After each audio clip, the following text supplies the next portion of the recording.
O presidente Lula e a primeira-dama Rosângela da Silva desembarcaram na manhã desta sexta-feira em Lisboa, Portugal, e deve sofrer com protestos. Partidos e movimentos populares portugueses organizam atos contra o chefe do executivo brasileiro por suas recentes declarações sobre a invasão na Ucrânia. O líder do partido, Iniciativa Liberal, deputado Rui Rocha, chegou a defender a ideia de o parlamento vetar a presença de Lula, pois a casa, eu vou abrir aspas, não pode receber um aliado de Putin, eu fecho aspas. Com isso, Lula não deve discursar na solenidade de 49 anos da Revolução dos Cravos e deve participar apenas da sessão solene de boas-vindas que será dedicada a ele na Assembleia da República. Agora, Roberto Mota, queria, claro, sua avaliação, o que esperar dessa agenda de Lula em Portugal? Claro que aquelas declarações infelizes dele em relação à guerra na Ucrânia repercutem também por lá. Lula é uma pessoa controversa também no continente europeu, Mota. Pois é, Daniel, quem semeia vento colhe tempestade. A cena internacional está mais complicada do que nunca. Talvez o mundo esteja prestes a entrar numa crise como a gente nunca viu antes. Nós tivemos a pandemia, depois a guerra da Ucrânia, as peças do jogo geopolítico estão se rearranjando. De um lado, a gente teoricamente tem os Estados Unidos, a Europa, do outro, China e Rússia. Só que esse conflito tem várias nuances. Há muitas coisas que não são feitas de forma clara. Há pouco tempo houve um novo vazamento de documentos do Pentágono e esses documentos trouxeram algumas informações surpreendentes sobre as ações desses países. Isso não é uma brincadeira de criança. Isso não é uma eleição para o DCE, onde você pode dizer qualquer coisa e fica por isso mesmo. As palavras têm consequências muito sérias e esses movimentos de aproximação ou de afastamento de países como China, Rússia e Estados Unidos, tudo isso acontece nesse momento de grande tensão no mundo inteiro. Então, é de se esperar que essas declarações das relações exteriores brasileiras, declarações extremamente desastradas, encontrem agora reprovação da Europa. Pois é, agora, Cláudio Dantas, o curioso é que Lula se vangloriava de que iria retomar a relação com outros países, sempre fazendo uma comparação com a gestão anterior de Jair Bolsonaro, querendo dizer, agora que eu venci as eleições, eu vou retomar a boa relação que eu tinha com os países, mas até agora ele não tem acertado, os discursos não estão bem calibrados, porque a gente tem visto muitas repercussões negativas, né, Dantas? Exatamente. Caniato, essa descalibragem no discurso da diplomacia do Lula, ela vem ao encontro do que nós estávamos falando no bloco anterior, do aconselhamento que está sendo feito ao Lula e como isso está contaminando uma política, o pragmatismo político que deve nortear as relações internacionais. É uma máxima das relações internacionais. Países têm interesses, né? Então, tira a ideologia e se concentra nos interesses. Que interesses são esses? São os interesses comerciais acima de tudo. É claro que o Lula pode ir à China, pode ir à Rússia, pode ir aos Estados Unidos, pode ir à Espanha, a Portugal, pode ir aonde ele quiser, com uma agenda econômica, uma agenda comercial, algo com iniciativas que tragam investimento para o Brasil, que melhorem a nossa balança comercial, que deem um impacto positivo na economia. Agora, o que nós estamos vivendo, como bem ressaltou o Mota, é um realinhamento geopolítico global, com um bloco liderado pela China, um bloco oriental, e um bloco ocidental liderado pelos Estados Unidos. A gente está tendo uma reedição da Guerra Fria.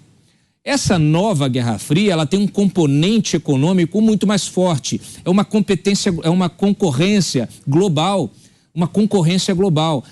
Mas ela é puramente econômica? Não. Por quê? Porque os investimentos que são feitos, o comércio ele é direcionado ele é direcionado por um projeto de poder, de domínio. Quando a China ela vem e começa a comprar no Brasil, investir em infraestrutura, em energia, em áreas estratégicas da economia, ela passa a ter um controle sobre a economia daquele país. Então, se aquele país em algum momento começar a fazer coisas que não agradam à China, ela pode usar aquilo, usar o poder que ela tem sobre esses serviços, a prestação de serviços essenciais ao país e paralisar o país, paralisar uma atividade estratégica. Imagina, você tem lá um trem que é de uma companhia chinesa estatal. E aí você tem uma ordem lá da China para paralisar o trem. É muito grave. É por isso que é preciso a gente se debruçar sobre esse assunto. O Congresso tem uma responsabilidade ímpar nisso, porque nós estamos vivendo uma dinâmica muito acelerada, esse alinhamento está sendo feito de forma muito acelerada e o Lula optou por um caminho. O Lula não está fazendo aquela diplomacia pendular de interesses. Eu vou aqui negociar com os chineses para os Estados Unidos cobrir a aposta, me oferecer alguma coisa maior, melhor, e aí eu acabo fechando. Quer dizer, que isso é normal, isso é natural na história do Brasil.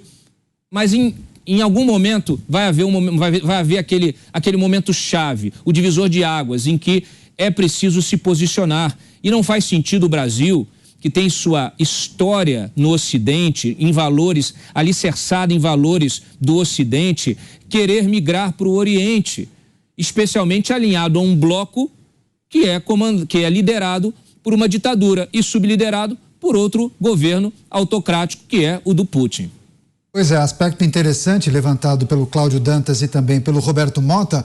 Agora, Zé Maria, se a questão comercial preponderasse, provavelmente Lula iria iniciar essas agendas na Europa por Alemanha, França ou muito provavelmente pela Bélgica, que é onde fica a sede da União Europeia. Mas ele optou pela Península Ibérica, Portugal e depois Espanha. Tem a ver também com esse componente ideológico? Sim, é uma agenda ideológica. Olha, os últimos acontecimentos do mundo, como a pandemia, a guerra, Ucrânia, Rússia, né? Na verdade, a invasão da Rússia sobre a Ucrânia. Isso aí mudou muito o jeito de pensar as relações internacionais. Para você ter uma ideia, aquela proposta anterior de que o embaixador seria apenas um encarregado de negócios para facilitar a importação e exportação, isso está caindo por terra, entendendo que o embaixador tem uma importância muito maior até de coleta de informações do que exatamente essa história de só vender e comprar. Essas últimas falas do presidente Lula repercutiram muito mal. Reações nos Estados Unidos de várias lideranças, né? Nenhuma oficial até agora, mas de várias lideranças, dizendo, olha, pode sim fazer negócios com a China, pode sim fazer negócios com a Rússia, mas negócios e não união. A ideia de que mostrar de que são entes diferentes e são propostas ideológicas diferentes. Nós, raciocinam os americanos, né? Somos de um bloco democrata e o Brasil é um líder, o Brasil é um líder mundial. Muitos desdenham do Brasil, mas o Brasil é um dos líderes mundiais e um país que se quer democrático. Então não há como confundir negócios, que são muitos, com a China, com a Rússia, com a postura de apoio. Para se ter uma ideia, as falas do presidente Lula sobre a Ucrânia geraram mesmo reclamações muito fortes.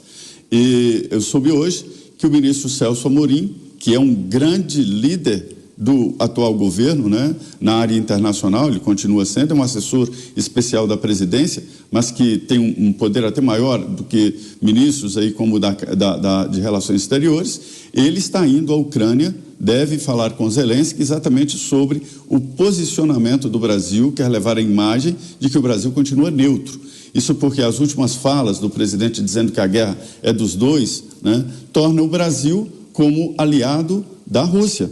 E isso tira a possibilidade do Brasil de entrar em qualquer processo de negociação. Para entrar num processo de negociação, sempre preciso ser neutro, ter a ideia de neutralidade. E o Brasil perdeu essa neutralidade com as falas do presidente Lula. Então, Celso Amorim está sendo enviado à Ucrânia exatamente para tentar mudar aí esse conceito.